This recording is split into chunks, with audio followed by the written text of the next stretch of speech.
Hello and welcome to 101 Doubts. Today we're gonna try to predict what skills the new hero Muerta would have. What we're also gonna do is look at some previous trailers and see if it can help us break down Muerta's abilities from the new trailer. Firstly, let's look at one of my favorite additions to the roster, the Chaos God, Pangolier.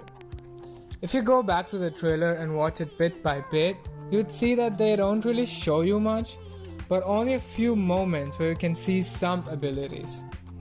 Like right here, when they show the goblin being disarmed, that's Lucky Shot.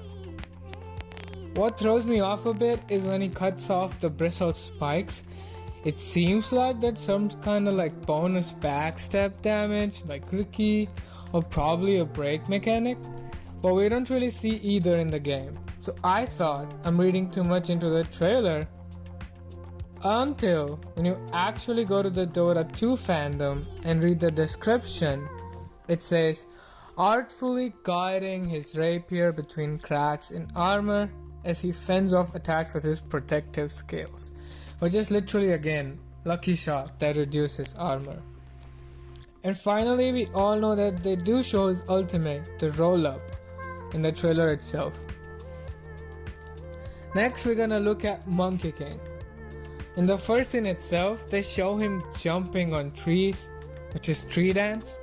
In the next one, they kinda show Jingu plus Boundless Strike together, but it's hard to catch on if you don't already know.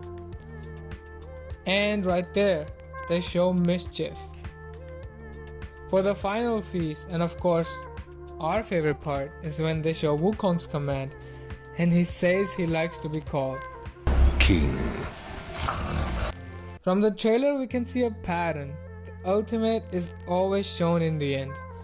In fact, if you look closely, as most of the trailers, Fango, Monkey, and even Snapfire, you'd see that they show Cookies, then Gobble Up, Scatterblast, Little Shredder, and finally Mortimer's Kisses. This makes me think that the final scene in Muerta's trailer should be an ultimate. But again, it's not exactly an action trailer per se. She's just kind of walking most of the duration. So, it's headcanon. So here's what I think her skills would be. The first thing we see are the candles lighting up, and I know this is pretty symbolic of the dead in the festival in Mexico, but what if we make it into an ability? So, a light up path where it's surrounded by candles and objects turn ethereal if they enter. This would affect all units, including summons and creeps. This works well into the scene where we see the candle change colors when she touches it, kind of implying she can change the nature of the living. I mean the flame, but you get it. The second ability will be based on the ghosts you see right here. It will bring forth ghosts that slow you down, and if you're ethereal, it doubles the slow and damages you. For the next ability, cause we all want to carry, I would love it to be a passive. And when we see something perfect for it, 2 guns, not 1, but 2 guns, while she's only handling 1.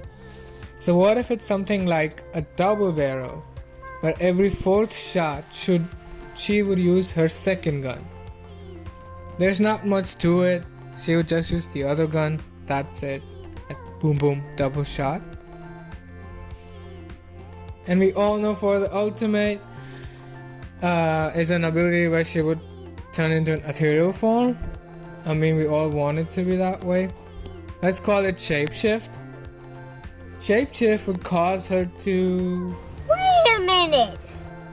I guess that's taken. So let's call it like Death Wish, or... Death Wish also sounds... Deseo de muerte. In Spanish, which I think just sounds cool. We can also call it like a Revenant's Call or something. In this form, she starts shooting ethereal units. It would probably have a cooldown of like 5 seconds, which would go down to around a 1 or 2. What I mean is she can target ethereal units and would shoot ethereal bullets, I guess. I hope so. So to recap, let's watch me draw these crappy sketches. Number 1 would target directly in front of her to make a path that cause units to turn ethereal, and we call it candelier. Number 2 would be an AoE spell that brings out the ghosts, and we call it spirit bomb. Number 3 would be a passive to hit a second shot that all the 2k scrubs would scale first, and we call it Nouns Duck Gunner. Number 4 would be a form change, the nightmare of all supports, called Un Poco Loco. Alright, let me know what you think in the comments, as by the time I release this, I'm pretty sure Muerta would be out, which makes it even more fun to see if, I got anything right at all. I'll probably make another video then. Bye.